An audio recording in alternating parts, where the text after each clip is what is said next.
నమస్తే, welcome to ప్రజాదళం TV. ఈరోజు మనం ఒక ప్రముఖమైన వ్యక్తి అన్న కొలుసు మోహన్ అన్న దగ్గర ఉన్నాం. మరి ఈరోజు అన్న గురించి తెలుసుకుందాం. ఈ అన్నగారు బీసీ సంఘాల్లో కానీ అలాగే యాదవ్ కమ్యూనిటీలో కానీ నాయకులు, అదేవిధంగా వైఎస్ఆర్ కాంగ్రెస్ పార్టీలో మరి కార్యకర్తగా నాయకుడిగా గత 12 సంవత్సరాల నుంచి కూడా పనిచేస్తున్నారు. వివిధ సేవా కార్యక్రమాలు చేస్తున్నారు. అన్నయ్య గురించి పరిచయం చేసుకుందాం. ఒకసారి అన్నయ్య నమస్తే అండి. నమస్కారం. ఒకసారి మీ గురించి మన ప్రేక్షకులు. నా పేరు కొలుసు మోహన్ యాదవ్. మాది గన్నవరం నియోజకవర్గం, గన్నవరం మండలం. గన్నవరం నుంచి మండలంలో ఒక చిన్న కుగ్రామం. మా నాన్నగారు మా అమ్మగారు కూడా చిన్న నిరుపేద కుటుంబం నుంచి వచ్చిన వ్యక్తిని నేను. సో అయితే మా గ్రామానికి కానీ మా మండలానికి కానీ ఒక చారిత్రాత్మకమైన విషయం ఉంది. అదేమిటంటే నెల్లూరు జిల్లాలో పుట్టినటువంటి పుచ్చలపల్లి సుందరయ్య గారు, ఆయన కమ్యూనిస్టు భావాల కోసం వారికి ఉన్న 50 ఎకరాల పొలాన్ని నిరుపేదలకు రాసిచ్చేసి అక్కడి నుంచి బయలుదేరి వచ్చి వారిని వారి భార్యతో పాటు వచ్చి గన్నవరం అనే నియోజకవర్గంలో, గన్నవరం అనే మండలంలో ఆయన రాజకీయాల కోసం లేకపోతే ప్రజాసేవ కోసం లేకపోతే సమాజ సేవ కోసం ఆయన అక్కడికి వచ్చి ఉండటం జరిగింది. మా మండలం, మా నియోజకవర్గం చాలా ప్రాశస్త్యమైంది ఎందుకంటే కమ్యూనిస్టుకి. సో అట్లాగే మరి మా నాన్నగారు కూడా కమ్యూనిస్ట్ పార్టీలో పనిచేశారు. అలాగే మా బాబాయ్ గారు కూడా కమ్యూనిస్ట్ పార్టీలో ఉంటూ 1975లో ఇందిరాగాంధీ గారు మరి దేశంలో కమ్యూనిస్టులు ఉండకూడదనే యాజిటీస్ను పెట్టినప్పుడు దాంట్లో మరి అప్పుడున్న పరిస్థితుల నేపథ్యంలో ఇంత సాంకేతిక కానీ ఇంత సమన్వయం కానీ కొరవడక ఆయన మరి గ్రామం వెళ్ళిపోయి ఆ అడవుల్లో ఆకుల్లో అలా అలమటించుతూ తిరిగి మరి చివరికి క్షయవ్యాధి వచ్చి తిరిగి చనిపోవటం జరిగిపోయింది. సో ఆ తర్వాత ఆయన వారసత్వాన్ని కంటిన్యూషన్గా మా బాబాయ్ గారు, మా నాన్నగారు కూడా అదే కమ్యూనిస్ట్ పార్టీలో ఉన్నారు, వివిధ హోదాల్లో చేశారు. ఆ తర్వాత నాకు ఆయన కొన్ని భావాలు రావటం వలన నేను ఒక 17-18 సంవత్సరాలు వచ్చిన తర్వాత నా చదువు సాధించేసి నేను అక్కడి నుంచి విజయవాడ సిటీకి రావటం జరిగింది. సో ఆ సిటీకి వచ్చిన నేపథ్యంలో నేను నా జాతి మీద ఉన్న ప్రేమ, నా కులం మీద ఉన్న ప్రేమతో వివిధ కుల సంఘాలు కానీ తర్వాత ఇక్కడ ఉన్న రాజకీయ నేపథ్యాల దృష్టిలో నేను వివిధ మరి బీసీ సంఘాలు కానీ లేకపోతే దళిత సంఘాల్లో కానీ నేను పనిచేయటం జరిగింది. సో ఆ తర్వాత మరి అనుకోని పరిస్థితుల్లో మరి 2004లో రాజశేఖర రెడ్డి గారు గవర్నమెంట్ని ఫామ్ చేయటం, ఆయన ఫామ్ చేసిన తర్వాత ఈ రాష్ట్రంలో ఏదైతే కాంగ్రెస్ పార్టీ మీద వ్యతిరేకులు ఉన్నారో కొన్ని లక్షల మందిని ఆయన మిస్ప్రీజన్ చేసి హక్కును చేర్చుకోవటంలో 100% రాజశేఖర రెడ్డి గారు ఆ కాలంలో సఫలమైనారు. అది ఎక్కడ కూడా అతిశక్తి లేదు. సో ఆయన్ని ఇన్స్పైర్ అయిన వాళ్ళలో నేను కూడా ఒకడిని. నేను ఇన్స్పైర్ అయ్యి ఆయన 2004లో పార్టీ పెట్టినప్పుడు నేను కాంగ్రెస్ పార్టీలో చేరటం జరిగింది. సో ఆ క్రమంలో కాంగ్రెస్ పార్టీలోనే కూడా నేను విజయవాడలో మరి 2 సార్లు పార్లమెంట్ సభ్యులుగా చేసినటువంటి లగడపాటి రాజగోపాల్ గారికి అనుసరుడిగా పనిచేశాను. ఆ తర్వాత మరి అనుకోకుండా జరిగిన పరిణామాల్లో మరి పెద్ద ఆయన రాజశేఖర రెడ్డి గారు పరమపదించడం, ఆ తర్వాత నేను మళ్ళీ జగన్మోహన్ రెడ్డి గారు పార్టీ ఆవిర్భవించడం, ఆ పార్టీలో నేను కూడా క్రియాశీలకంగా తీసుకుని అట్లాగే నేను మరి వైఎస్ఆర్ కాంగ్రెస్ పార్టీలో ప్రథమంగా రాష్ట్ర బీసీసీఎల్ కార్యదర్శిగా చేశాను. ఆ తర్వాత మళ్ళీ 2023లో రాష్ట్ర మెయిన్ కార్యవర్గంలో రాష్ట్ర కార్యదర్శిగా చేశాను. తర్వాత మరి దురదృష్టవశాత్తు మొన్న 2024లో పార్టీ వాడిపోయిన తర్వాత కూడా మళ్ళీ జాయింట్ సెక్రటరీ చేశాను. తర్వాత అప్లేటెడ్ వింగ్స్ అంటే అనుబంధ విభాగాలు ఏవైతే ఉన్నాయో అటన్నిటికి కూడా నేను మరి ఎన్టీఆర్ జిల్లా కానీ కృష్ణా జిల్లా ముందుగా చేశాను. ఆ తర్వాత మళ్ళీ ఒక 7-8 మాసాల కాలం తర్వాత నన్ను ఏలూరు జిల్లాకి విడిపోయినటువంటి 2 జిల్లాలకు ఉన్నటువంటి ఉమ్మడి పశ్చిమ గోదావరి జిల్లా అంటే ఏలూరు జిల్లా, పశ్చిమ గోదావరి జిల్లాల ఈ అనుబంధ విభాగాల కోఆర్డినేషన్లో భాగంగా నన్ను అక్కడ ఇన్ఛార్జిగా వేయటం జరిగింది. సో ఇప్పుడు కూడా అదే కొనసాగుతూ ఉండే. సరే ఈ మధ్య కాలంలో మళ్ళీ మరి అధిష్టానం నిర్ణయం తీసుకుని సరే మీరు ఇక్కడే ఉంటున్నారు కాబట్టి రాష్ట్ర కార్యదర్శిగా ప్రమోషన్ ఇస్తూ ఆల్ అంటే మాకు వైఎస్ఆర్ కాంగ్రెస్ పార్టీలో 30 అనుబంధ విభాగాలు ఉంటాయి. ఈ 30 అనుబంధ విభాగాలలో కూడా ఇక్కడి నుంచి కోఆర్డినేషన్ చేసే కార్యక్రమంలో ప్రస్తుతం నేను కొనసాగుతూ ఉన్నా. ఇది నా జీవిత యొక్క ఇప్పుడు దాకా జరిగినటువంటి బయోడేటా చరిత్ర. అన్న ఎలక్షన్స్ ముందు కూడా అంటే గతంలో వైఎస్ఆర్ కాంగ్రెస్ పార్టీ అధికారంలో రాకముందు కూడా మీరు అవును చాలా వరకు కూడా ఈ దాదాపు ఒక 10 నియోజకవర్గాలకి తిరిగి పనిచేశారు. ఎందుకంటే నేను అప్పుడు చూశాను. అవునండి. ఆ టైంలో మాకు కనిపించారు. అవును. ఒక 10-12 నియోజకవర్గాలు తిరిగి బాగా కృషి చేసి పని చేసి అక్కడ అందరికీ పార్టీ యొక్క సేవలు పార్టీ గురించి వివరించి ఎలక్షన్స్కి ముందు కూడా అంతకుముందు కూడా సర్వీస్ చేసేవాళ్ళు. అలా చేసినప్పటికి కూడా మీకు పార్టీలో మంచి స్థానం లభించిందా? అంటే ఇప్పుడు నడుస్తున్న విధానాలు చూస్తుంటే కార్యకర్తలకి సరైన న్యాయం జరగలేదు వైఎస్ఆర్ కాంగ్రెస్ పార్టీలు అనేది మెయిన్ నడుస్తున్న ఒక సబ్జెక్టు, ఒక అంశం మీద. దాంట్లో మీరు సఫలమయ్యారా? అంటే మీకు అనుకున్న స్థానం వచ్చిందని అనుకుంటున్నారా? మంచి క్వశ్చన్ అడిగారు. విషయం ఏంటంటే నేను 2013-14 ప్రాంతంలో నేను అప్పటికి అంటే నేను కాంగ్రెస్ పార్టీ అభిమానిగానే ఉండా, వైఎస్ఆర్ గారి కుటుంబానికి వీరాభిమానిగానే ఉన్నాను తప్పితే నేను ఏ పార్టీకి వెళ్ళటం కానీ. కాకపోతే కొంత స్తబ్దతగా ఉన్నా నేను అప్పటి వరకు. అంటే పిల్లలు పెరగటం, వాళ్ళు చదువులు అవటం కానీ, తర్వాత వాళ్ళ పెళ్ళిళ్ళ విషయం కానీ, ఏంటి వాళ్ళ లైఫ్ ఏంటి అనే దాంట్లో నేను కొంత స్తబ్దతగా ఉన్నా.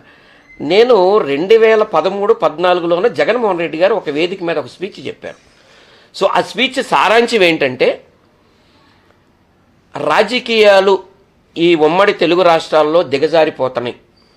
మనము అధికారంలోకి వచ్చిన తర్వాత ఈ డబ్బు ప్రమేయం లేని రాజకీయాలు మనం చూడాలి. ఈ డబ్బు ప్రమేయం లేని రాజకీయాలు అంటే రాజకీయాలతో డబ్బు ముడిపడినంత కాలం కొంచెం రాజకీయాలు ఇబ్బంది. కానీ ఆయన ఆ రోజు మాట్లాడిన మాట ఏంటంటే, అలా కాకుండా వ్యక్తిగతంగా ప్రజాసేవలో మునిగి చేసేవాళ్ళు ఎవరు ఉంటే వాళ్ళని మనం రాజకీయంగా చూడాలి, అలాంటి రాజకీయాలు మనం దగ్గరికి చేర్చుకుందాం అనే ఉద్దేశం మీద ఆయన ఒక వేదిక మీద ఒక మాట చెప్పడం జరిగింది. సో నేను ఆ మాటకి చాలా ఇన్స్పైర్ అయ్యాను. ఇన్స్పైర్ అవ్వడమే కాదు, నాకు మళ్ళీ నా మనసులో రెండో రాజశేఖర్ రెడ్డి వచ్చాడా అన్నంతగా నేను స్పందించిన తర్వాత ఆటోమేటిక్గా నేను వైఎస్ఆర్ కాంగ్రెస్ పార్టీలో పనిచేయాలని చెప్పి డిసైడ్ అయ్యాను.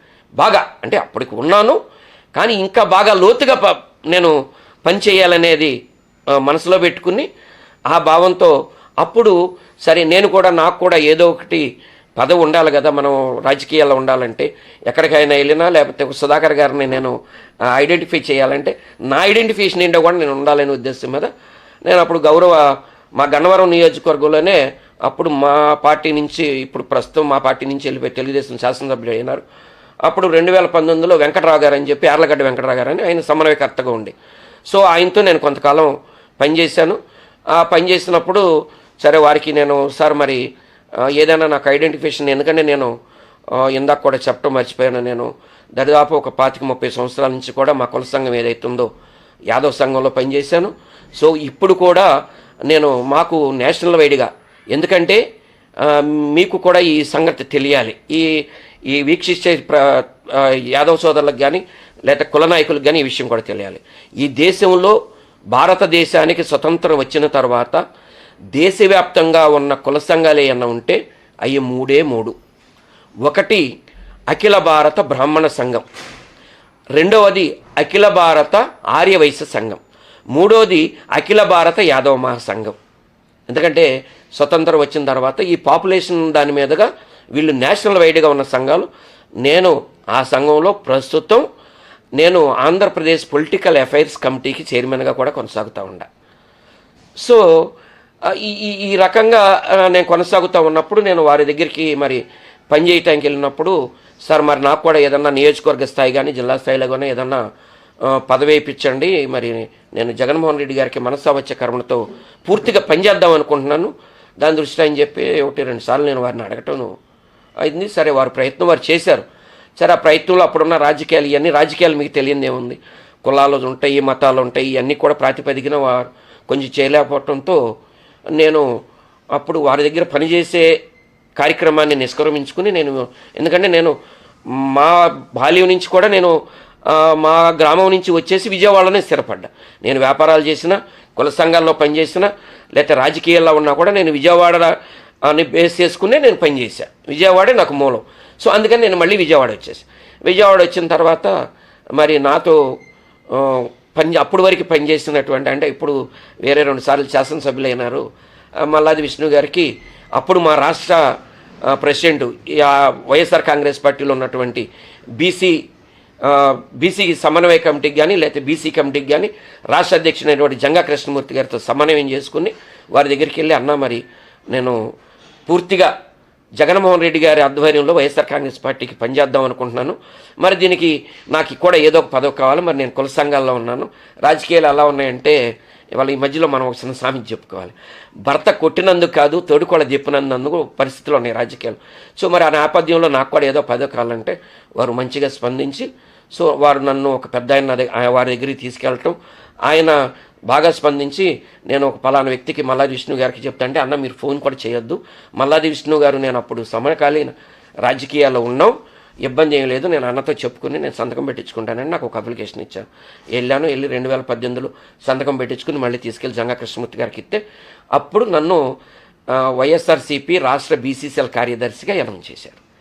సో అలాగే వారి ఆధ్వర్యంలో మేము పనిచేసుకుంటూ వస్తూ ఉండగా సరే 2019లో అన్న జగన్మోహన్ రెడ్డి గారు బీసీ మరి ఏలూరు జిల్లాలోనే రాష్ట్ర వ్యాప్తంగా ఉన్న బీసీలు మీటింగ్ పెట్టడం, అందుట్లో అనూహ్యమైన స్థాయిలో బీసీలు పాల్గొనటం, ఆ పాల్గొన్న క్రమంలో మనం గెలుస్తామని చెప్పి మరి ఆయన బీసీలకి న్యాయం చేస్తా మీకేమన్నా, అందుట్లో మొదటగా ఈ రాష్ట్ర అధ్యక్షుడిగా ఉన్నటువంటి జంగా కృష్ణమూర్తి గారికి నేను ఎమ్మెల్సీ ఇస్తానని ఏదైతే మాట ఇచ్చారో మరి అనుకున్నట్టుగానే ఆయన పార్టీ వచ్చిన తర్వాత జంగా కృష్ణమూర్తి గారికి ఎమ్మెల్సీ పదవి ఇవ్వటం, తర్వాత జరుగుతున్న కాలంలో వారి పెద్ద కొడుకు గారికి మరి జడ్పీడీసీగా ఇవ్వటం, వారి చిన్న అబ్బాయికి గామలపాడి సర్పంచ్గా కూడా ఇవ్వటం జరిగింది.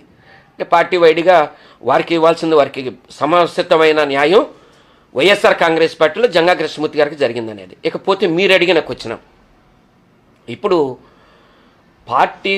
రాజకీయ పార్టీలు మీకు ఒక విషయం ఉదాహరించే ముందు జగన్మోహన్ రెడ్డి గారు 2013-14లోనూ ఒక మాట చెప్పారు, ఆ మాట నా మనసులో గుచ్చుకుపోయింది, నాకు కూడా కావాల్సింది అది. ఎందుకంటే నాకు నా భావజాలం కమ్యూనిస్ట్ భావజాలం, నేను బీసీలు ఎస్సీలు తర్వాత ఎస్టీల మధ్యలో వాటికి సంబంధించిన సంఘాలలో నేను పనిచేసిన వ్యక్తిని. సో మహోన్నతమైన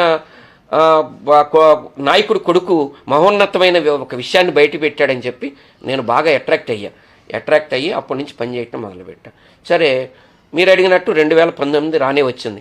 2019లో మరి గౌరవనీయ పెద్దలు ఎమ్మెల్సీ గారు జంగా కృష్ణమూర్తి గారు అప్పుడు నన్ను ఒక టీంని పిలిచి, అయ్యా వీళ్ళంతా మన బీసీలు ఎస్సీలు, మీరు వీరందరితో పాటు వీళ్ళని మీరు తీసుకుని కోఆర్డినేషన్ చేసుకుంటూ ప్రచారం చేయమంటే, దానికి మీరు చెప్పినట్టు 14, 12 కాదండి, నేను 18 నియోజకవర్గాలు 2019లో ఎలక్షన్ క్యాంపెయిన్ చేశా. అనుకోని విధంగా మరి 2019లో దాదాపు 150 సీట్లతో వైఎస్ఆర్ కాంగ్రెస్ పార్టీ అధికారంలోకి రావటం జరిగిన తర్వాత మరి మేము ఒక నాయకుడి కింద పనిచేసాం. మరి ఆ నాయకుడినే అడుగుతాం కదా, వెళ్ళి అన్న మరి మన పార్టీ వచ్చింది, మీరు ఏదైతే నాకు ఆజ్ఞాపించారో మీ ఆజ్ఞ ప్రకారం నేను శిరసా వహించి పనిచేశాను, అది ధనంతో కూడుకున్నది కానీ శ్రమతో కూడిన అన్ని విషయాల్లో కూడా నేను పనిచేయటం జరిగింది, మరి నాకు కూడా పార్టీ పదవుల్లో ఏదన్నా ఒకటి కేటాయిస్తే బాగుంటుందేమోనని చెప్పి ఒక విజ్ఞప్తి చేయటం జరిగింది. సో ఆ విజ్ఞప్తిలో అయినా నేను తప్పకుండా నేను నా ప్రయత్నం నేను చేస్తున్నాను, నా ప్రయత్నంలో నీకు కూడా నీ పేరు ప్రథమంగా రాశాను, ఎందుకంటే కష్టపడి తిరిగినావు నేను చూశాను కాబట్టి. ఎందుకంటే వారు బీసీ అద్వైన కమిటీలో కానీ ఏదన్నా కానీ, ఎందుకంటే మాకు అప్పుడు బందర్ రోడ్లో పార్టీ ఆఫీస్ ఉండేది, ఎందుకంటే ఇప్పుడు పార్టీ నుంచి వెళ్ళిపోయిన గౌరవ మంత్రివర్యులు పార్థసారథి గారి క్యాంప్ ఆఫీస్ అక్కడ ఉండేది. సో అక్కడ ఉన్నప్పుడు వారు వచ్చినప్పుడు నేను కూడా రాత్రి 10-11 వరకు కూడా వారితో పాటు ఉండి అధ్యయన కమిటీలో అనేక విషయాలు వారు చెప్తున్నాయి తెలుసుకోవడం కోసం. నేనేం చెప్పింది ఏం లేదు, వారు చెప్పేవన్నీ కూడా మనం శ్రద్ధగా విని బీసీలకి మనం ఏం చేయాలి రాబోయే రోజుల్లో, లేకపోతే నెక్స్ట్ జనరేషన్లో మనం ఎవరికైనా చెప్పడానికి ఉపయోగపడుతుందని నేను వారి ఎమ్మటనే ఉండేవాడు. సో ఉన్న క్రమంలో ఆయన నన్ను దగ్గర నుంచి చూశారు కాబట్టి ఏదోటి నాకు కూడా ఏదోకటి డైరెక్టర్ పోస్టు ఏదో ఒక పదవి ఇప్పిద్దామనే శతవిధాల ప్రయత్నం చేశారు. సరే ఆ ప్రయత్నంలో ఆయన విఫలమా సఫలం అనేది తెలియదు, నాకైతే పదవి రాలేదు. నేను కొంచెం నిరాశ చెందటం మాట వాస్తవం, ఎందుకంటే నేను యాక్చువల్గా వైజాగ్ శాండ్ సప్లై అసోసియేషన్కి ఇవాళకి కూడా నేను గౌరవ అధ్యక్షుడిని. నాకు డైలీ 15-20 బళ్ళు ఇసుకొచ్చేది. ఒక బండికి వైజాగ్ వెళ్తే 1000 రూపాయలు కమిషన్ ఇస్తారు. ఎందుకంటే ఒక 4500 మంది అందరూ కూడా బళ్ళు పెట్టుకుని తెచ్చుకునే పరిస్థితి కాదు. ఇది వ్యాపార విషయం. ఒక నిమిషం నాకు అవకాశం ఉంది, ఇది నేను కూడా చెప్పుకోవాలి నా జీవితాన్ని. సో అలాంటి పరిస్థితుల్లో మరి నేను జగన్మోహన్ రెడ్డి గారి మీద ఉన్న ప్రేమతో ఆ వ్యాపారాలన్నీ కూడా కూడగట్టి, ఎందుకంటే రోజు 10 బళ్ళు వెళ్తే 10,000 ఫర్ 30 డేస్కి 3 lakhs rupees per into 12 months 36 lakhs per నాకు ఇన్కమ్ వచ్చేది. నేను అన్నీ కూడా పక్కన పెట్టుకుని నేను ఖచ్చితంగా పనిచేయాలని చెప్పి నేను 16లో వచ్చేసి 16 నుంచి కూడా చాలా కృతనిశ్చితం పనిచేశాను. పనిచేసిన తర్వాత పార్టీ వచ్చింది. అయితే నాకు పదవి రాకపోయిన తర్వాత నేను కూర్చుని ఆలోచించిన ఆలోచనలు ఏంటంటే, రాజకీయాలలో ఒక గురువు కావాలి ముందు. ఆ గురువుకి మనం సేవకుడు అయి ఉండాలి. ఆ గురువు చెబితేనే మనకు పదవి వస్తుంది అనేది అది వచ్చింది. సరే, మా గురువు గారు నేను జంగా కృష్ణమూర్తి గారిని అనుకున్నాం. సరే, మరి ఆయన చెప్పటంలో విఫలమైనారా, వాళ్ళు ఇవ్వటంలో విఫలమైనారో అయినా నాకు చిన్న బాధ వేసింది. సరే, అనేక రాజకీయ పార్టీలు ఉన్నాయి రాష్ట్రంలో, బీసీల పార్టీలు పుట్టినాయి, ఎస్సీల పార్టీలు పెట్టినారు. సరే, ఏదేమైనా మనం రాజశేఖర రెడ్డి గారి మీద ఉన్న మమకారంతో నేను సరే ఏం చేస్తే బాగుంటుంది ఏంటనేది నాకు డివి మనార్ దగ్గర నేను పార్టీ కోసమే ఆఫీస్ పెట్టా. దాంట్లో సుధాకర్ గారికి కూడా తెలుసు బాగా, ఎందుకంటే అప్పుడు మేము తిరిగినప్పుడు ఈ వాట్ ఈస్ ద వాట్ ఏంటి అనేది పాపం వీరు వస్తే అక్కడ కూర్చోవడం కాసేపు సాధ్యటానికి అది కొంచెం మెయింటెనెన్స్ ఎక్కువై కొంచెం ఖర్చుతో కూడిన వ్యవహారం అని చెప్పి దాన్ని క్లోజ్ చేసి నేను ఎలాగైనా జగన్ గారికి దగ్గర అవ్వాలి. ఎందుకన్నానంటే, మరి అన్న మీరు ఎవరో ఒకరిని ఒక నాయకత్వాన్ని పట్టుకోవచ్చు కదా అంటే, నేను కమ్యూనిస్ట్ భావాలు ఉన్నాండి. మా నాన్నగారు కమ్యూనిస్ట్ అని చెప్పిన, మా బాబాయ్ గారు కమ్యూనిస్టు, మాది కమ్యూనిస్ట్ ఫ్యామిలీ నుంచి మేము కొంచెం ఇలాంటి రాజకీయాలలో ఈ చేతులు పిసికే తత్వాన్ని నేను కొంచెం దూరంగా ఉండటానికి అలవాటు పడిన వ్యక్తిని. ఇది రానిండి పోనండి నాకైతే తెలియదు, అది మంచికి దారి తీస్తుందా చెడుకి తీస్తుంది నాకైతే తెలియదు. కానీ నాకున్నదాన్ని ఈ వయసులో ఇవాళ నాకు దరిదాపు 59 సంవత్సరాల వయసు వచ్చింది. అంటే నేను ఈ ఆలోచన చేసింది 6-7 సంవత్సరాల క్రితం. సో 6-7 అంటే 52-53 సంవత్సరాల వయసు. ఇప్పుడు నేను ఏమి చేసేది, ఇప్పుడు ఏదో నా పిల్లల కోసమో ఏదో నేను మాయ చేయటం ఇవన్నీ కాదని చెప్పి నేను ఒక నిర్ణయం తీసుకుని, అది కొంచెం మనం మంత్లీ కొంచెం ఖర్చుతో కూడిందని చెప్పి దాన్ని క్లోజ్ అయింది. దానికి దరిదాపు lakhs of rupees ఖర్చు అవుతుంది. తీసుకుని నేను అసలు జగన్ గారికి దగ్గరగానే అవ్వాలి, నా స్వయం కృషితో అవ్వాలి, అది ఎలా అవ్వాలి అని చెప్పి నేను మరి వారు కేంద్ర కార్యాలయం అని ఒకటి పెట్టారు. ఏదంటే అక్కడ బందర్ రోడ్లో క్లోజ్ చేసిన తర్వాత మనం ఇక్కడ కొత్తగా పెట్టారు. నేను పార్టీ వచ్చిన మరుసటి రోజు నుంచి అక్కడ తిరిగాం. మళ్ళీ పార్టీ వచ్చిన మరుసటి రోజు నుంచి కూడా నేను కేంద్ర కార్యాలయంలో ఒక స్టూడెంట్ లాగా ఈ వయసులో కూడా నాకు ఒక చిన్న అలవాటు, జేబులో పెన్ను లేకుండా చేతిలో డైరీ లేకుండా బయటికి వెళ్ళేవాడిని కాదు. ఒక నిత్య స్టూడెంట్ లాగా ఆ రోజు నుంచి ఈ రోజు వరకు కూడా నేను అదే పందా కొనసాగిస్తున్నా, తిరుగుతున్నా. మళ్ళీ 2029లో జగన్మోహన్ రెడ్డి గారు ఈ రాష్ట్రానికి సీఎం అయ్యేదా కూడా తిరుగుతా కూడా. అయితే మీరు అడిగినట్టు నాకు కొంత అన్యాయం జరిగిందనే మనోవేదన మాత్రం నా దగ్గర ఖచ్చితంగా ఉంది. ఎలా ఉందంటే దానికి కారణం కూడా మీకు వివరించడం జరిగింది రాజకీయాల్లో. ఆ తర్వాత ఏమైందంటే, మరి మా గన్నవరం వెంకటరావు గారు వాడిపోవటం, ఆయన నిదానంగా కొంచెం పార్టీకి దూరం పెంచడం, ఈ లోపల మరి అప్పుడు 19 గెలిచినటువంటి వల్లభనేని వంశీ గారు వైఎస్ఆర్ కాంగ్రెస్ పార్టీలోకి రావటం, ఇవన్నీ కూడా త్వరగా జరిగిన పరిణామాలు. ఈ పరిణామాలు జరిగినప్పుడు మరి ఎవరి కాళ్ళకి రాజకీయ నాయకుడికి సొంత వర్గం అనేది ఉంటుంది. ఎందుకంటే రాజకీయ నాయకుడు ఇవాళ, ఎందుకంటే దురదృష్టకరమైన విషయం ఏంటంటే, అనుచరులు లేకపోతే ఒక్కొక్కరు 4 గన్మెన్లు పెట్టుకున్న సంస్కృతి ఈ తెలుగు రాష్ట్రాల్లో మాత్రమే తప్ప మనం నార్త్ సైడ్ వెళ్తే ఈ పరిస్థితులు అయితే ఉండవండి. ఎందుకంటే ఒక మినిస్టర్ వెళ్ళినా 2 కార్లు వెళ్తాయి. కానీ ఈ రాష్ట్రంలో ఒక కార్పొరేట్ వెళ్తుంటే 4 కార్లు వెళ్ళే పరిస్థితి లేదు, ఒక మినిస్టర్ వెళ్తుంటేనే ఒక 10 కార్లు వెళ్ళే పరిస్థితి. కానీ మిగతా రాష్ట్రాల్లో ఈ పరిస్థితి లేదు. సరే, ఇది మనం మారుస్తామా లేదనేది పక్కన పెట్టండి. సో ఆ క్రమంలోనే పార్టీ నాకు అన్యాయం చేసినా సరే, అది న్యాయమా అన్యాయమని పక్కన పెడితే, నేను మళ్ళీ ఈ రాష్ట్రంలో అంత ఘోరంగా వైఎస్ఆర్ కాంగ్రెస్ పార్టీ ఓడిపోయిందని అనుకున్నారు తప్పితే వైఎస్ఆర్ కాంగ్రెస్ పార్టీ ఓడిపోలేదు. ఇది నా అభిప్రాయం, నా అభిమతం. సో నేను మరుసటి 3వ నెల నుంచే మళ్ళీ మా కేంద్ర కార్యాలయంకి వెళ్ళాం. ఆ కేంద్ర కార్యాలయం అనుకోకుండా అంటే మరి ఎందుకో దాన్ని ఖాళీ చేసిన తర్వాత కూడా నేను మరి జగన్ గారి క్యాంప్ ఆఫీస్కి నేను రెగ్యులర్ స్టూడెంట్గా ఇవాళకి వరకు వెళ్తున్నాను. వైఎస్ఆర్ కాంగ్రెస్ పార్టీ కోసమే కష్టపడుతున్నాను. వైఎస్ఆర్ కాంగ్రెస్ పార్టీ కోసమే కష్టపడతా నేను నా చివరి శ్వాస వరకు. అంటే చాలామంది నాయకులు కూడా ఈ మధ్య మనం చూస్తున్నాం, అడుగుతున్నారు, మీ జర్నలిస్టులు కూడా ఏమని అడుగుతున్నారు, చాలామంది అలా వెళ్ళిపోయినారని ఒక 2-3 ఉదాహరణలు కూడా చెప్పారు. కానీ నాకు ఇప్పుడు ఇది కాపాడుకోవటానికి ఉన్నన్ని ఆస్తులు అయితే నా దగ్గర లేవు, వాటిని కాపాడుకోవాల్సినంత సమస్యలు అయితే నా దగ్గర లేవు. నేను ఫ్రీ బర్డు, నాకు 2 అబ్బాయిలు 1 అమ్మాయి, నాకు హ్యాపీ. నా పిల్లలంతా సెటిల్ అయిపోయారు, వాళ్ళకి స్థాయిలో వాళ్ళు శుభ్రంగా హ్యాపీగా బతుకుతున్నారు. నాకు ఉన్నది ఏంటంటే నేను వైఎస్ రాజశేఖర రెడ్డి గారి అభిమానిగా వైఎస్ జగన్మోహన్ రెడ్డి గారికి పార్టీకి పనిచేసుకోవటం. ఏదైనా చిన్న చెతకోళ్ళు నా బీసీలో, నా ఎస్సీలో, నా ఎస్టీలో వస్తే వాళ్ళకి ఏదన్నా నా పరిధిలో ఉన్నది పని చేయించడం తప్పితే నాకు ఇంకా వేరే ఇంకొక పని కానీ ఇంకొక ఆలోచన అది లేదు. లేకపోతే నాకు ఈ మధ్య కాలంలో కానీ పార్టీ వాడిపోకముందు కూడా నాకు చాలా అవకాశాలు వచ్చినాయి. నేను ఆ అవకాశాలన్నీ నేను అలా కమ్యూనిస్ట్ బిడ్డని, నేను దేనికి లొంగను, నాకు ఏది అవసరం లేదని చెప్పి నేను పక్కన పెట్టా. నేను ఆ విషయంగానే ఉంటున్నా. బట్ ఒకవేళ నేను హైకమాండ్ గుర్తించడంలో నేను కొంత వెనకబడిన మాట వాస్తవం.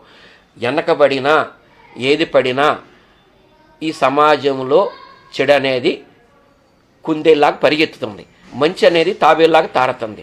కొంచెం ఇది గమ్యం చేరటానికి టైం పట్టొచ్చేమో కానీ అంతిమ విజయం మాత్రం నిజాయితీదే, కష్టాందే. దీంట్లో ఎక్కడ డీవియేషన్ లేదు. ఖచ్చితంగా రేపు రాబోయే ఎలక్షన్లో వైఎస్ జగన్మోహన్ రెడ్డి గారు నన్ను గుర్తిస్తారు, నాకు మంచి ప్రాధాన్యత ఇస్తారనే ఆశతో మాత్రం నేను పనిచేస్తున్నా. అది మాత్రం 100% చూద్దాం, మన అదృష్టం. రాజకీయాలు ఏదో పెద్దలు చెప్తూ ఉంటారు, గుమ్మడికాయ అంత అదృష్టం ఉన్నా ఆవగించంత ఏదో ఉండాలంట.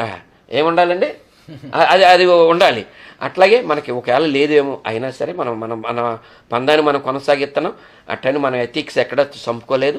మన కమ్యూనిస్ట్ భావాలు ఏదైతే ఉందో మన కమ్యూనిస్ట్ భావాలతోనే నేను జగన్మోహన్ రెడ్డి గారికి పనిచేస్తున్నా. కాకపోతే ఏంటంటే నాకు చిన్న బాధాకరమైన విషయం ఏంటంటే, నేను కోరుకునేది ఏంటంటే ఏ పదవులు జగన్మోహన్ రెడ్డి గారు ఇచ్చినా ఇవ్వకపోయినా నాకు ఇబ్బంది లేదు. కాకపోతే డబ్బుతో కూడిన రాజకీయాలు కాకుండా నైతిక విలువలతో కూడిన రాజకీయ నాయకులను గుర్తించి, అంతమందిని కాకపోయినా, ఎందుకంటే అవతల ఉన్న వ్యక్తి డబ్బుని ఈ దేశంలో ఓటర్కి డబ్బు అలవాటు చేసిన వ్యక్తే ఇప్పుడు ఈ రాష్ట్రాన్ని పరిపాలిస్తున్నాడు. ఇది జగమెరిగిన సత్యం, నేను కాదండి. నేనేదో నాకేమి పర్సనల్గా నాకు అంత ఆస్తులు లేవు, ఆయన మీద నాకు ఎలిగేషన్ లేదు. కానీ ప్రతిపక్షంలో ఉన్న మేము 30-40 సంవత్సరాలు రాజకీయాల్లో కుల సంఘాల్లో పనిచేసిన మేము ఈ విషయం గట్టిగా చెప్పడంలో ఎక్కడో కూడా మేమేమి వేరే ఆలోచన కూడా చేయట్లేదు. ఖచ్చితంగా ఈ 2 తెలుగు రాష్ట్రాల్లో రాజకీయం డబ్బుతో కూడబెట్టిన వ్యక్తి ఎవరైనా ఉన్నారంటే ఆయనే ఇప్పుడు ఈ రాష్ట్రాన్ని పరిపాలిస్తున్న గౌరవ ముఖ్యమంత్రి వర్యులంటలో నేను ఖచ్చితంగా ఆ మాట కట్టుబడి ఉన్న, దాంట్లో నో డీవియేషన్. ఓకే అన్న, అంటే మేము అడగడం ఏంటంటే మీరు పడ్డ ఇబ్బందులు చాలా మంది కూడా కార్యకర్తలు పడినారు. రాష్ట్ర వ్యాప్తంగా కూడా వాళ్ళు చెప్పుకోలేక, అవును, ఎవరు కాదు, ఇప్పుడు అధికార పార్టీ ఏదైతే ఉందో మీరు పని చేశారు, కనీసం మీకు ఏమైనా ఐడెంటిఫికేషన్ దక్కిందా? ఏం లేదు కదా, మా పార్టీలోకి రండి అని చెప్పి చాలా మందిని వైఎస్ఆర్ కాంగ్రెస్ పార్టీ నుండి ఇప్పుడున్న అధికార పార్టీలో కూడా తీసుకెళ్ళిన సందర్భాలు ఉన్నాయి. అందుకే ఆ ఉద్దేశంతో నేను అడిగాను. కాబట్టి ఇంకా మీరు ఎంత కష్టపడినారు కానీ ఆ ఫలితం అనేది ఇంకా రాలేదు. అయితే ఇంకొక విషయం మీద క్లారిటీ అడగండి. ఇప్పుడు అధికార పార్టీ అయితే రెడ్ బుక్ మెయింటైన్ చేస్తానని గతంలో కూడా అందరూ ఆ టాపిక్ మాట్లాడారు.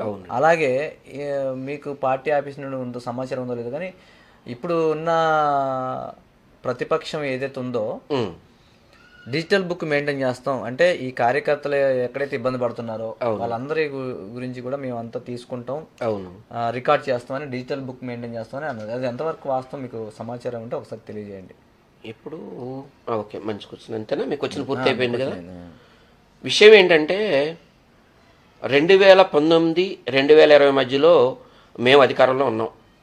అధికారాన్ని కూడా 5 సంవత్సరాలు జగన్మోహన్ రెడ్డి గారు ఆస్వాదించలేకపోయారు. ఇది వాస్తవం. ఎలా ఆస్వాదించలేకపోయినారంటే అందుట్లో కరోనా అనే మహమ్మారి 2 సంవత్సరాలు తినేసింది. ఆ పరిస్థితులు మనం చూసాం. బట్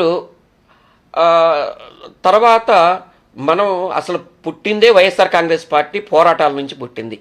ఆనాటి పరిస్థితులు కాంగ్రెస్ పార్టీ యొక్క మాట వినని వ్యక్తి, ఇతను మొండి వ్యక్తి. ఆ మా కారణంగానే 16 నెలలు జైల్లో చేసి వచ్చారు. ఆ తర్వాత పార్టీ పెట్టడం ఇవన్నీ మామూలుగా జరిగినాయి. అయితే 2 సంవత్సరాలు పోతే ఉన్నది 3 సంవత్సరాలు. ఈవేళ ఎవరైతే జగన్మోహన్ రెడ్డి గారు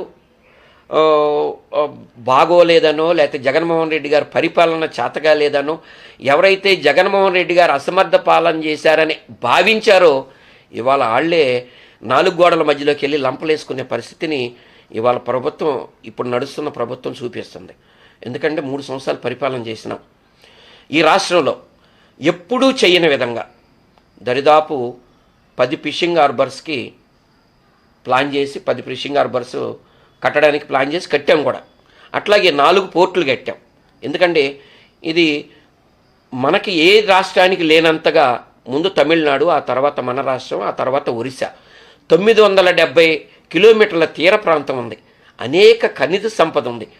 అనేక మనం ఇతర దేశాలకు వ్యాపారం చేసుకునే సౌలభ్యం ఉన్నదని చెప్పి జగన్మోహన్ రెడ్డి గారు భావించి, మరి ఇక్కడ ఉన్న మృత్యుకారులకి మంచి జరగాలని చెప్పి, తర్వాత మన రాష్ట్రం నుంచి ఇతర రాష్ట్రాలకు కూడా రవాణా సౌలభ్యం బాగుండాలని చెప్పి ఉద్దేశంతో మరి 4 పోర్టులు కట్టినారా, మరి 4 పోర్టులకు శంకుస్థాపన చేసినారా, 10 ఫిషింగ్ హార్బర్స్కి చేసినారా? మరి నేను చూసిన రాజకీయాలు 1982 నుంచి ఎన్టీ రామారావు గారు పరిపాలించారు. ఆ తర్వాత వైఎస్ రాజశేఖర రెడ్డి గారు పరిపాలించారు. ఆయన కూడా తెచ్చాడు ఎన్నో సంస్కరణలు. ఎందుకంటే కిలో బియ్యం 2 రూపాయలు ఎన్టీ రామారావు గారు పెడితే, ఆ తర్వాత 108 కానీ 104 కానీ ఫీజు రీఎంబర్స్మెంట్ కానీ ఎన్నో మహత్తర కార్యక్రమాలు ఆ తర్వాత రాజశేఖర రెడ్డి గారు అనుసరించారు. సో వీళ్ళిద్దరు తర్వాత చంద్రబాబు నాయుడు గారు వచ్చారు. మరి వీళ్ళ ఎవ్వరికీ రాని మంచి ఆలోచన వచ్చి కేంద్రానికి రిక్వెస్ట్ పెట్టి, మా రాష్ట్రంలో ఇప్పటి వరకు ఈ దాదాపు 40-50 సంవత్సరాలు ఒక మెడికల్ కాలేజీ కూడా రాలేదని చెప్పి 17 మెడికల్ కాలేజీ ఏకదమ్మును తెచ్చిన ఘనత వైఎస్ జగన్మోహన్ రెడ్డి గారిది కాదా? వైఎస్ జగన్మోహన్ రెడ్డి గారు ఖచ్చితంగా. కాకపోతే ఏంటంటే మనుషులు, ఇందాక నేను మీకు ఏదైతే చెప్పానో, ఈరోజు అవసరాలని, ఈ గంట అవసరాలని పక్కన పెట్టుకుని, అసలు నీకు డాక్టర్ బాబాసాహెబ్ అంబేద్కర్ గారు రాజ్యాంగంలో పొందుపరిచినట్టు ముందు నీ ఓటు విలువేంటో నువ్వు తెలుసుకుంటే, ఆ రోజు ఈ రాజకీయ నాయకులు ఇచ్చే పప్పు బెల్లాలకు ఆశపడకుండా నువ్వు నిజాయితీవంతమైన రాజకీయాల గనక ఓటు వేస్తే, నాకు తెలిసి ఆయన ఏదైతే మేము పార్టీలో కొనసాగేటప్పుడు 25-30 సంవత్సరాలు అన్నారో, అంతకంటే 1 సంవత్సరమైన ఎక్కువైన రాజకీయాల్లో జగన్మోహన్ రెడ్డి గారు కొనసాగటానికి అర్హుడు అనే దాంట్లో ఎక్కడ కూడా సందేహమే లేదు. ఇది నిజం. నేను చెప్పటం వదిలేయండి. మరి మంత్రిగా చేసిన అనేక పదవులు నిర్వహించినటువంటి మరి ఎస్సీ సామాజిక వర్గం పెద్దలు గౌరవనీయులు డొక్కా మాణిక్యవర ప్రసాద్ గారు చెప్పారు. ఆయన పార్టీలోంచి బయటికి వెళ్ళిన తర్వాత చెప్పారు. ఇక్కడ మా వైఎస్ఆర్ కాంగ్రెస్ పార్టీలో ఉన్నప్పుడు చెప్పటం కాదు. ఆయన ఏమని చెప్పినారంటే, జగన్మోహన్ రెడ్డి అనే వ్యక్తి, ఆయనకి తెలిసి గవర్నమెంట్ సొమ్ము 1 రూపాయి కూడా అవినీతి జరిగితే ఒప్పుకునేవారు కాదు, దీంట్లో ఎక్కడ కూడా అతిశక్తి లేదని చెప్పి తెలుగుదేశం పార్టీ తీర్థం పుచ్చుకున్న తర్వాత మాట్లాడిన మాటలు. అసలు ఇంతకంటే ఏం కావాలి? సరే, ఈ రాష్ట్రాన్ని పరిపాలిస్తున్న 40 సంవత్సరాల ఇండస్ట్రీ అని చెప్పుకుంటున్న గౌరవ చంద్రబాబు నాయుడు గారికి పేరు చెబితే, ఇప్పటికైనా ఇదిగో ఈ పథకం లేకపోతే ఈ ఫోటో చంద్రబాబు నాయుడు గారు చేయించారని చెప్పి ఏదైనా ఒకటి ఉందా? ఒక్కటంటే ఒక్కటి లేదు. ఇప్పుడు ఏం కావాలి? ఈ చిన్న జీవితాలకు ఏం కావాలి? మీరు ఎక్కడో చిన్న పల్లెటూరులో పుట్టారు, చదువుకున్నారు, 2 ఎకరాలు ఆసామని మీరే చెప్పుకున్నారు. అక్కడి నుంచి మరి రాష్ట్రానికి 4వసారి సీఎంగా ఉన్న మీరు, మరి మా బీసీల మీద, మా ఎస్సీల మీద, మా ఎస్టీల మీద ఎందుకు మీకు కనికరం లేదు? ఎందుకు మీరు మధ్యలో ఒక అడ్డు వస్తుంది. చెప్పండి. ఇప్పుడు వైఎస్ఆర్ కాంగ్రెస్ పార్టీ తరుణంలో ఆ సమయంలో ట్రాన్స్పరెన్సీగా అకౌంట్స్ ద్వారా అంత పేమెంట్స్ అంతా కూడా ఎవరికి పడినా అకౌంట్స్ ద్వారా పడినాయి. ఇప్పుడు కూడా అదే తరుణంలో కూడా పడుతున్నాయి కదా. ఎక్కడ పడుతున్నాయి? అకౌంట్స్ ద్వారా పడతలేదా? మామూలుగా కమిటీలు సెలెక్ట్ చేస్తున్నారు అంటారా? ఓకే, మంచికొచ్చిన ఇప్పుడు విషయం ఏంటంటే, ఈ రోజుకి కూడా మేము చేసిన నేను 3 సంవత్సరాల పరిపాలన అంట. జనం 5 సంవత్సరాలకు అధికారం ఇచ్చినా కూడా నేను 3 సంవత్సరాల పరిపాలన అంట. ఈ 3 సంవత్సరాల పరిపాలనలో కూడా నేను ఏమి తెచ్చాను, ఈ ఈ రాష్ట్రానికి రావాల్సిన ఆర్థిక వనరులు ఏమొచ్చినాయి, ఈ వనరులను నేను ఈ పేద బడుగు బలకైన వర్గాలకి ఎలా ఖర్చు పెట్టాను అనేది కూడా ఇవాళకి కూడా ఇచ్చి, ఈవెన్ దో రికార్డెడ్గా ఇక ప్రెస్ మీట్ పెడితే చూపించి ఇది 100 తెచ్చా, 90 రూపాయలు ఖర్చు పెట్టా, ఈ 10 రూపాయల బ్యాలెన్స్ ఈ రకంగా చేశా అని చెప్పి బహుశా ఈ దేశ చరిత్రలో ఈ 29 రాష్ట్రాలలో ఈ రకంగా లెక్కలతో సహా చూపించిన ఏకైక ముఖ్యమంత్రి, మాజీ ముఖ్యమంత్రి ఎవరన్నా ఉంటే నేను చూసిన రాజకీయాల్లో అది దట్ ఈజ్ జగన్మోహన్ రెడ్డి గారు అనే దాంట్లో ఎక్కడ కూడా అతిశయోక్తి లేదు. సుధాకర్ గారు, మీరు గమనించాలి ఈ విషయాన్ని. ఇవాళకి కూడా ఆయన ప్రెస్ మీట్ పెడితే నేను ఫలానా, ఎందుకంటే నేను ఇందాక ఉదాహరించా అన్యాయం ఎలా పరిగెడుతుంది, న్యాయం ఎక్కడ ఆగి ఉందని చెప్పి. సో ఆ క్రమంలో వాళ్ళని ఎదుర్కోవాలంటే ఏం చేయాలనేది ప్రతి రికార్డు కూడా బయట పెట్టి, ఇదిగో నేను ఇంత తప్పు చేశా, ఎలక్షన్ ముందు ఎవరి నోటికి వచ్చిన వారు విధానంలో వారు మాట్లాడారు. 14 లక్షల కోట్లు అన్నారు. జనాన్ని ఒక అయోమయం గందరగోళంలో క్రియేట్ చేశారు, జనాన్ని భయపెట్టారు, జనాన్ని ఒక రకమైన గందరగోళ పరిస్థితిలో తెలిసి ఈ రాజ్యాధికారానికి ఇక్కడ ఈ రాష్ట్రంలో అధికారానికి వచ్చారే తప్ప వాళ్ళు నిజాయితీగా నిజంగా నిష్పక్షపాతంగా రాలేదనేది అందరిలో ఉన్న అనుమానం నాది కూడా. దాంట్లో ఎట్లాంటి డౌట్ లేదు. ఎందుకు చెప్తున్నానంటే మీ దగ్గర ఆధారాలు ఏమున్నాయంటే కొన్ని వీటికి మనం ఆధారాలు తేలేకపోవచ్చు, కానీ ఈ దేశంలో చాలా రాష్ట్రాల్లో ఎలక్షన్స్ జరిగితే ఓన్లీ ఈ రాష్ట్రంలో మాత్రమే దరిదాపు ఎలక్షన్ అయిపోయిన 23-24 మాసాలు అవుతుంటే ఇవాళకి కూడా ఈ ఎలక్షన్ జరిగిన దాని మీద చర్చ జరుగుతుందంటే ఎంత లోతుగా ఈ రాష్ట్రంలో అన్యాయం ఈ ఎలక్షన్ కమిషన్ కానీ లేకపోతే పైన ఉన్న పాలకులు కానీ ఎంత వైఎస్ఆర్ కాంగ్రెస్ పార్టీకి అన్యాయం చేశారనేది కూడా నా దృఢ విశ్వాసం, నా ఆలోచన కూడా అది 100%. చెప్పండి. అంటే ఇప్పుడు మన గెలుపు ఓటముల పైన ఎవరు ఓడిపోతే వాళ్ళు అంటారని సహజంగా అలా మాట్లాడుకుంటారు. ఎస్, కాబట్టి అది మనం ప్రాధాన్యత తీసుకోలేం. కానీ ఇప్పుడు సూపర్ 6 అని వాళ్ళు అన్ని చేస్తున్నారు కదా, 6 గ్యారంటీలు అన్ని చేస్తారు కదా. అవునండి. ఈ స్కీమ్స్ అన్ని సంక్షేమ పథకాలన్నీ కూడా ప్రజలకు అందట్లేవనే కదా మీరు భావిస్తున్నారు? 100%, 100 కాదు 1000% నేను చెప్తున్నా. ఎందుకు అందట్లేదంటే ఇది తాండవిస్తుంది. ఆ గద్దెనెక్కిన వారు కూడా ఆ టైప్. నేనేమడుగుతానంటే దానికి ఒక ఉదాహరణ చెప్తా మీకు. ఇప్పుడు చంద్రబాబు నాయుడు గారు వాళ్ళ తల్లి గారికి తండ్రి గారికి 2, 3, 4 ఉన్నారు. 2 అక్కల బస్ ఏదో 4, 5 బిడ్డలు ఉన్నారు. చంద్రబాబు నాయుడు గారికి ఒక బిడ్డ. చంద్రబాబు నాయుడు గారు ఈ మధ్య కాలంలో ఏదో ఒక వేదిక మీద 3 పిల్లలు ఉన్న వాళ్ళకి రాజకీయాల్లో పోటీ చేసే అవకాశం ఇస్తానని చెప్పి ఒక జీవో తెచ్చారు. తర్వాత పిల్లల్ని కనండి అంటున్నారు. మరి చంద్రబాబు నాయుడు గారికి ఈ ఆలోచన అప్పుడు ఎందుకు రాలా? లోకేష్ గారిని పుట్టేటప్పుడు ఇంకొక 2, 3 పిల్లలు ఉండాలని రావాలి కదా. సరే, అప్పటికి రాలేదు అనుకుందాం. బహుశా అప్పుడు ఆర్థిక పరిస్థితి లేకపోతే రాజకీయ పరిస్థితి రాలేదు. మరి ఇప్పుడు మనకి చెబుతున్న చంద్రబాబు నాయుడు గారు మరి లోకేష్ గారిని ఇంకొక 2 పిల్లలను కనమని చెప్పాలి కదా మనతో పాటు. నిజంగా ఈ రాష్ట్రంలో ఈ ఆంధ్రప్రదేశ్లో ఉన్న ఎస్సీ, ఎస్టీ, బీసీ మైనారిటీ వర్గాల మీద ఆయనకి ప్రేమ ఉంటే నిజంగా ఈ మాట నిజమే, ఆయన నిజంగా మనసులో నుంచి వచ్చినప్పుడు ముందు మనం ఆచరించి కదా ఎదటోళ్ళని ఆచరించమని చెప్పాలి. మరి మీరు ఆచరించరు, ఎదటోళ్ళని ఆచరించమని చెప్తారు. మీరు చెయ్యరు, ఎదటోళ్ళకి చేయమని చెబుతారు. ఎదటోళ్ళకి పెట్టరు. నేను అదే చంద్రబాబు నాయుడు గారిని ఒక విషయం అడుగుతున్నా.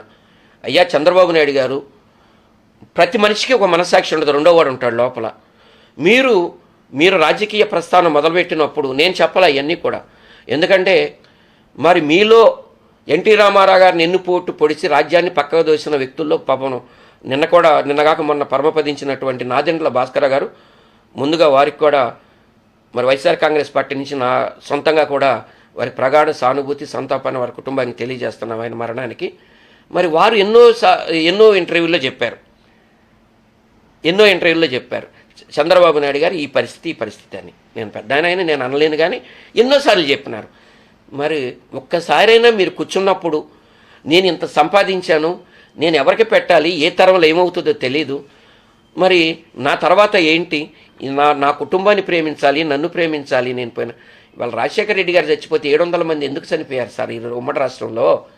ఇవాళకి ఉత్తరాంధ్ర జిల్లాలు వెళ్తే నేను 2024 ఎలక్షన్ ముందు దరిదాపు సంవత్సరం పాటు సామాజిక సాధికార బస్సు యాత్ర ఇన్ఛార్జ్ చేసిన. నేను చాలా కుటుంబాల్లోకి వెళ్తే రాజశేఖర రెడ్డి గారు ఫోటో పెట్టుకుని వాళ్ళు రోజు పూజా గదిలో పెట్టుకుని పూజించే పరిస్థితులు ఉన్నాయి. ఎందుకు పెట్టుకున్నారు? మీరు కూడా ఆయనతో సమకాలీన రాజకీయ నాయకులే, ఆయనతో పాటు రాజకీయాల్లోకి వచ్చారే, మరి మీ పేరు చెబితే ఒక్క పథకమైనా ఉందా? లేదు ఆచరించడానికి మీరు ఏమన్నా ప్రయత్నం చేస్తున్నారా అని అడుగుతున్నా. ఏం చేస్తారు? ఈ లక్షల కోట్లు మీరు సంపాదించారు. ఇవాళ నేను చెప్పింది కాదు, ఆర్బీఐ గణాంకాల ప్రకారం ఈ దేశంలో ఉన్న ముఖ్యమంత్రుల్లో టాప్ 1లో మీరే ఉన్నారు. ఎక్కడి నుంచి వచ్చింది? ఏ వ్యాపారం చేస్తే మీకు వచ్చింది? మీరు రాజకీయాన్ని వ్యాపారం చేసి కదా మీరు చేశారు, రాజకీయాన్ని వ్యాపారంలో కదా మీరు సంపాదించారు. ఇది నిజం కదా? మీ మనస్సాక్షిని ఒకసారి ప్రశ్నించండి. ఇప్పటికైనా అయిపోయింది.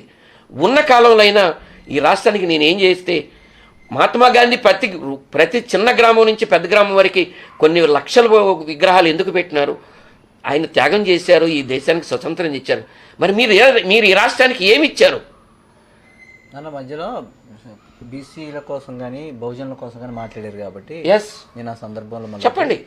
ఈ మధ్యలో ఇప్పుడు బీసీలు కానీ బహుజనులు కానీ ఎస్సీ ఎస్టీ మైనారిటీలు అందరూ కూడా అవును వైఎస్ఆర్ కాంగ్రెస్ పార్టీ గతంలో ఉన్నారని తెలిసింది, కానీ ఇప్పుడు కూడా వైఎస్ఆర్ కాంగ్రెస్ పార్టీ తోటే ఉన్నారని మీరు అనుకుంటున్నారా? అసలు నేను అడుగుతున్నది ఒకటే క్వశ్చన్ అడుగుతున్నా. మాట్లాడితే తలాతోక లేని రాజకీయాలు నేర్చుకున్న వ్యక్తులు కొంతమంది మాట్లాడుతున్నారు. 11 సీట్లు మాట్లాడితే 11 సీట్లు అంటున్నారు. ఈ దేశంలో 11 సీట్లు వచ్చి కూడా 40% ఓటు బ్యాంక్ ఉన్న ఏకైక సింగిల్ లార్జెస్ట్ పార్టీ ఏదన్నా ఉంటే ఇవాళ కూడా వైఎస్ఆర్ కాంగ్రెస్ పార్టీ మీదే, వైఎస్ జగన్మోహన్ రెడ్డి గారి పేరు మీదే ఉంది. అది మీరు ఈ విషయం గమనించాలి. ముందు ఇక్కడ మాట్లాడేవాళ్ళు నేర్చుకోవాలి. 4 రూపాయలు సంపాదించడం, ఏదో ఒక వ్యాపారం చేయటం, దాంట్లో గోలుమాలు చేయటం, ఆ డబ్బులు పట్టుకు రావటం, 2 కార్లు కొని రాజకీయ నాయకుల చుట్టూ మాకంతా రాజకీయం వచ్చిందని మాట్లాడటం తప్పితే, నిజంగా రాజకీయ పరిజ్ఞానం ఉన్నోడు, రాజకీయ విశ్లేషణ చేసినోడు, రాజకీయ పరిజ్ఞానం ఉన్న ఏ వ్యక్తి కూడా ఈ విషయాలు మాట్లాడరు. సమకాలీన రాజకీయ నాయకులు మాట్లాడతారు, వింటాం. కొంతమంది ఇప్పుడు ఆ పార్టీలో కూడా మాట్లాడతారు, వింటాం. చాలా ఆనందంగా ఉంటుంది. ఒక రాజకీయాన్ని రాజకీయంగా మాట్లాడాలి. ఇప్పుడు చూస్తున్నాం వాళ్ళ ప్రయోజనాల కోసం, వాళ్ళ పార్టీ ప్రయోజనాల కోసం వ్యక్తులు ఏ ఇంట్లో గొడవ ఉండదు. ఈ దేశంలో కుటుంబం అన్న తర్వాత, కుటుంబ వ్యవస్థ అన్న తర్వాత ఈ దేశాన్ని కొనగలిగినంత డబ్బున్న ధీరుభాయ్ అంబానీ ఇంట్లోనే గొడవ జరిగితే ఆ అన్నదమ్ములు ఇద్దరికి సెటిల్ చేయటానికి ఆవిడ పెద్ద ఆవిడికి 4.5 సంవత్సరాలు పట్టింది. ఉంటే చిన్న చిన్న విషయాలు.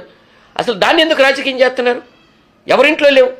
చంద్రబాబు నాయుడు గారి ఇంట్లో లేవా? పవన్ కళ్యాణ్ గారి ఇంట్లో లేవా?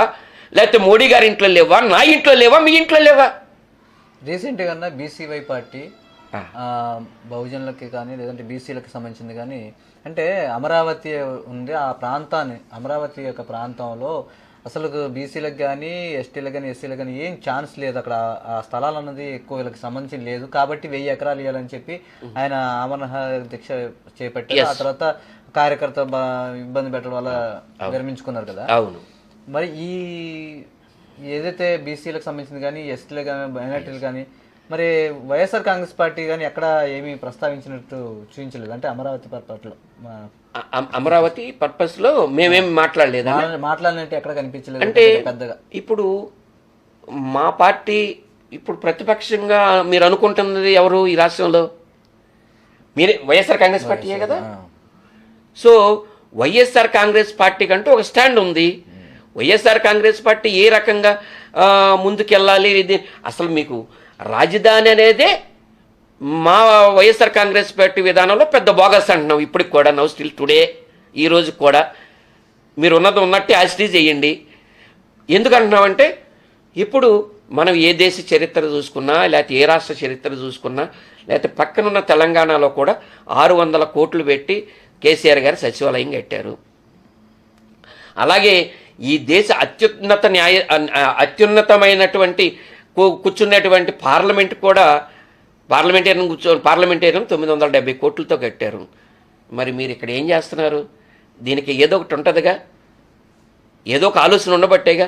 ఇక్కడ 2,00,000 కోట్లు ఏంటి సార్? అసలు 2,00,000 కోట్లు పెట్టి ఏం చేస్తారు? అసలు అక్కడ జనం ఎవరు ఉన్నారు?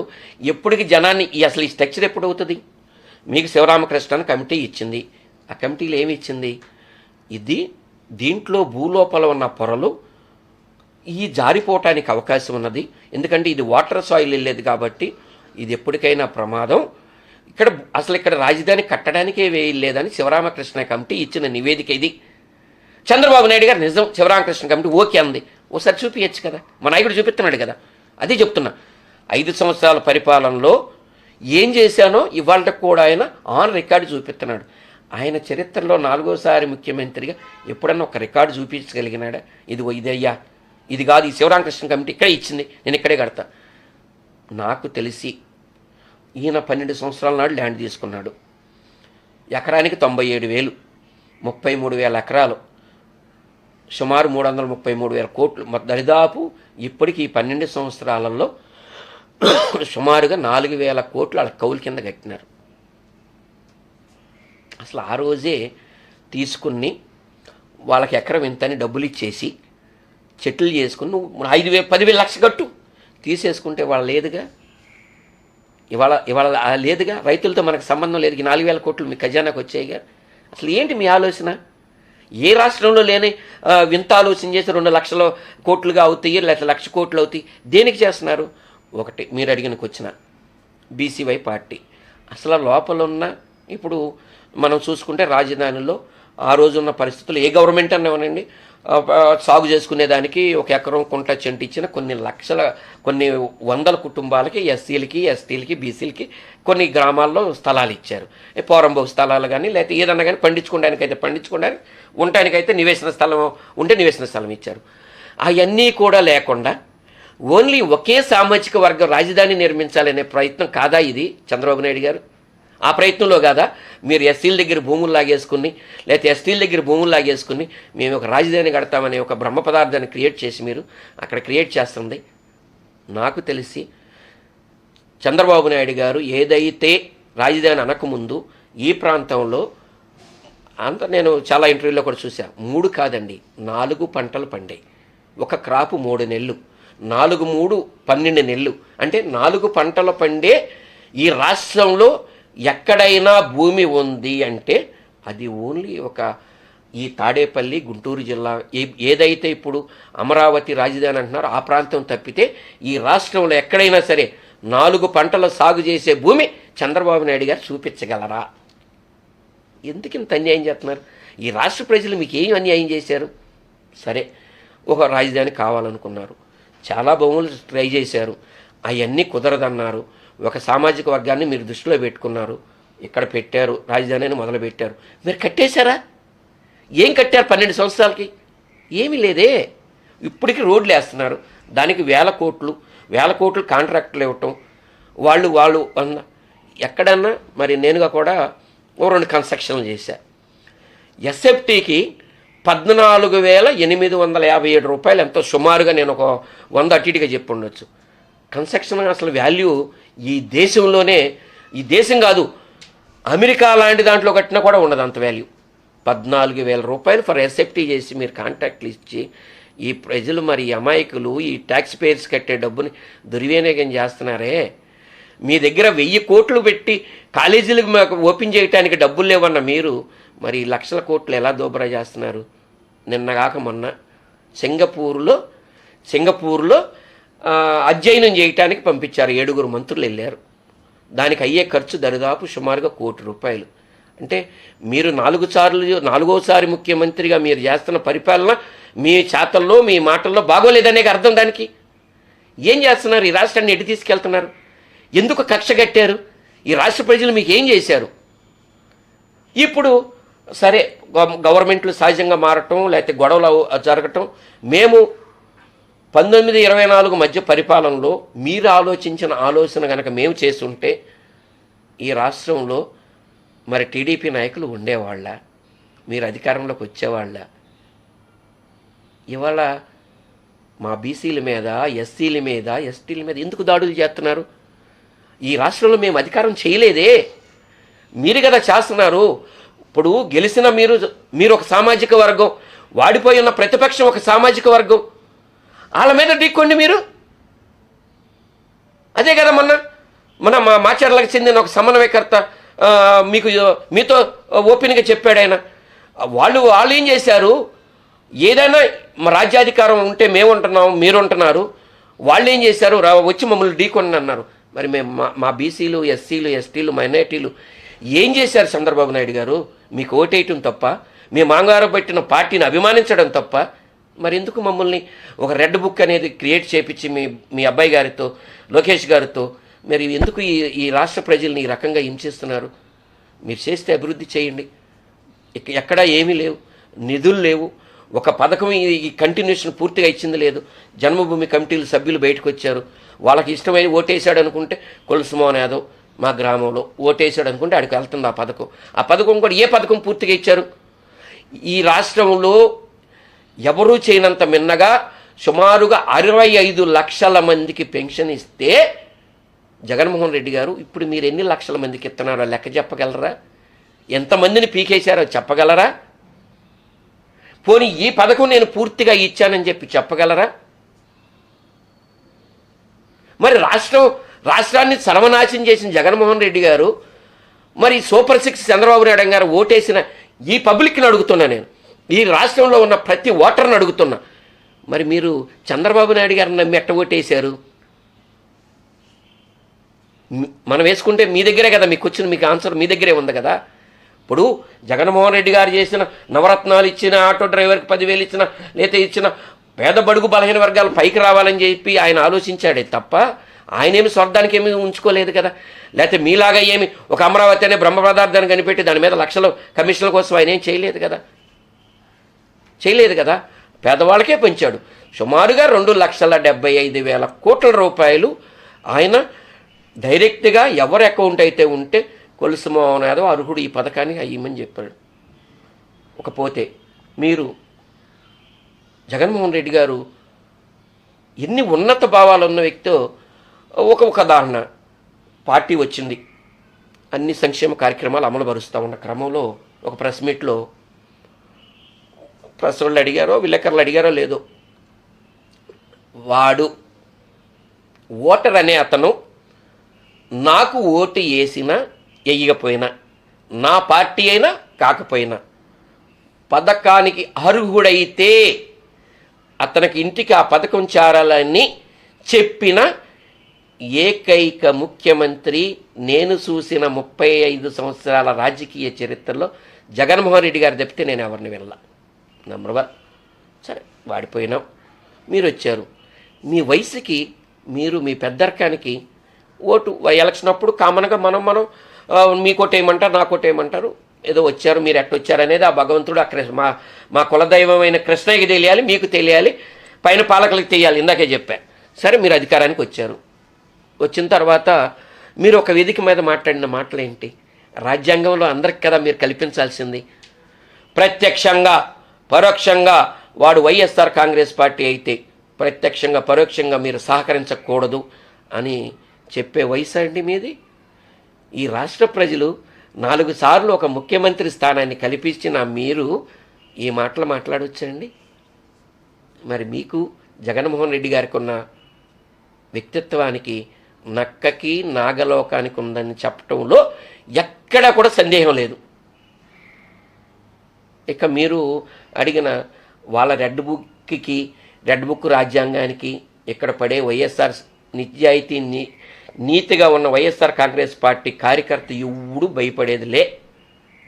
వాళ్ళు ఎన్ని కేసులు పెట్టుకున్నా మేము పెట్టించుకోవడానికి సిద్ధం, మేము జైలు చుట్టూ కోర్టుల చుట్టూ తిరగడానికి సిద్ధం. మేము మా నాయకులు వారు మీరు అన్నట్టు డిజిటల్ బుక్ అనేది మేమేదో వాళ్ళ రాజ్యాంగంలో ఎవరికైతే మీరు ఇందాక ఒక మాట అన్నారు, కార్యకర్తలకు అన్యాయం జరిగిందంట. ఎందుకంటే ఒక తల్లి 4 బిడ్డలను కంటది. ఒక బిడ్డకు అన్యాయం జరిగితే లాస్ట్గా తెలిసేది ఆ తల్లి తండ్రులకు మాత్రమే. వాడు ఒక తప్పు చేసినా కూడా లాస్ట్కి తెలిసేది కూడా ఆ తల్లి తండ్రులకే. అట్లాగే పార్టీ నాయకుడు అంటే 5 కోట్ల మందిని చూసుకోవాలి. దాంట్లో చిన్న చితక ఏమన్నా జరగలేదని నేను అన్నాను, పొరపాట్లు జరిగి ఉండొచ్చు. ఇక మీద అలా జరగకుండా ఏదైతే ఇప్పుడు మనం ప్రతిపక్ష పాత్ర పోషిస్తున్నామో ఈ ప్రతిపక్ష పాత్ర పోషించే క్రమంలో ఏ కార్యకర్తకైతే అన్యాయం జరిగిందో ఈ డిజిటల్ బుక్లో మీరు ఎంటర్ చేసుకుంటే మన గవర్నమెంట్ వచ్చిన తర్వాత వాళ్ళకి ఏ రకంగా మనం సహాయం చేయగలం, అది న్యాయపరంగానా లేకపోతే ఆర్థిక పరంగానా లేకపోతే ఇంకో కుటుంబ పోషణ పరంగానా చేద్దామని చెప్పి డిజిటల్ బుక్ రూపకల్పన చేశారే తప్పితే మీరు అడిగిన కొంచెంలో కూడా నేనేదో కొంచెం ఇన్నర్ ఫీల్ అయ్యా. ఏంటంటే వాళ్ళు రెడ్ బుక్ అంటున్నారు, మీరు డిజిటల్ బుక్ అంటే మళ్ళీ ఇట్లాగే కొనసాగిస్తారా, ఈ అరాచకాలు వాళ్ళు 100 చేశారని మీరు 200 చేస్తారనుకుంటారు. సుమే, పులివెందుల పులిబిడ్డ జగన్మోహన్ రెడ్డి గారు నిజంగా ఆ రాజకీయాలు కనుక కొనసాగిస్తే 1924 మధ్యలో ఈ రాష్ట్రంలో తెలుగుదేశం నాయకుడు కానీ తెలుగుదేశం కార్యకర్త అనేవాడు బట్టగట్టి బతికేవాడా అని నేను అడుగుతున్నా. ఇదేమో స్టేట్కి వచ్చాను, మీరు నిజం ఆలోచించేయండి. సో ఈ రాష్ట్రంలో ఉన్న సోషల్ మీడియా చిన్న చితక పేపర్లు పెట్టినటువంటి ఆ ఓనర్లు కానీ జర్నలిస్టులు కానీ మీడియా సోదరులకు కానీ దయచేసి నా చిన్న విజ్ఞప్తి. ఎందుకంటే మీడియా అనేది బృహత్తరమైన బాధ్యత. ఈ సమాజాన్ని, రాష్ట్రాన్ని, జిల్లాని, మండలాన్ని, గ్రామాన్ని ముందుండి తీసుకెళ్లే వ్యవస్థ. ఈ వ్యవస్థలో పనిచేస్తున్న మిత్రులారా, జర్నలిస్టులారా, మరి పేపర్ అధిపతులారా, లేకపోతే ఎలక్ట్రానిక్ మీడియా అధిపతులారా, మీ అందరికీ నమస్కరించి ఒకసారి కూర్చుని మీరు ఆలోచన చేయండి. మీకు కూడా ప్రతి మనిషికి మనస్సాక్షి అనేది ఒకటి ఉంటుంది. మనం అవసరాల నిమిత్తం ఆ రోజు నోటితో ఒక మాట మాట్లాడతాం, కానీ మన మనస్సాక్షి మనం కూర్చున్నప్పుడు అది ఒకటి ఆలోచన చేపిస్తూ ఉంటుంది. నేను అక్కడ మాట్లాడిన మాటలు తప్పే, అక్కడ మాట్లాడిన మాటలు ఒప్పే, ఆ ఉప్పుకి ఇంకేం చేయాలని, ఆ తప్పు అయితే నేనేం సవరించుకోవాలని ఉంటాయి. దయచేసి అర్థం చేసుకొని ఈ రాష్ట్రాన్ని నడిపించడంలో మీ పాత్ర అమూల్యమైనది. రాజకీయ పార్టీలు కూడా తర్వాతే, మీ పాత్రే మొదటిది. కాబట్టి మీరు కూడా అర్థం చేసుకుని ఆలోచన చేసి తప్పుల్ని ఒప్పులుగా క్రియేట్ చేసేటట్టు, ఒప్పుల్ని తప్పులుగా క్రియేట్ చేసి ఏదో ఒక నాయకుడికి కొమ్ము కాసి వాళ్ళు వేసే చిల్లర పైసలకు ఆశపడి మీరు రాజకీయాలని మీరు జర్నలిజం అనే ముసుగులో వ్యభిచారంలాగా చేయొద్దని చెప్పి నేను చేతులు మొక్కి మీ అందరికి కూడా జోడించి చెప్తా ఉన్నా. ఈ రాష్ట్రంలో ఉన్న ప్రతి జర్నలిస్ట్కి, ప్రతి సోషల్ మీడియా వర్కర్కి, ప్రతి ఎలక్ట్రానిక్ మీడియా వారికి, ప్రింట్ మీడియా అందరికీ, అధిపతులకి కానీ అందుట్లో పనిచేస్తున్న జర్నలిస్టుల వారికి కూడా దయచేసి మరొకసారి నేను చేతులు జోడించి ప్రాధేయపడి, ఎందుకంటే రాజ్యాంగాన్ని బాబాసాహెబ్ అంబేద్కర్ గారు ఇచ్చిన రాజ్యాంగాన్ని కాపాడాల్సిన బాధ్యత మీ అందరి మీద ఉంది. మరి మీరు కాపాడుతున్నారా, దాన్ని విచ్ఛిన్నం చేస్తున్నారా, ఒకసారి మీ అంతరాత్మను పరిశీలించాలని చెప్పి ఈ సందర్భంగా కోరుకుంటా ఉన్నా.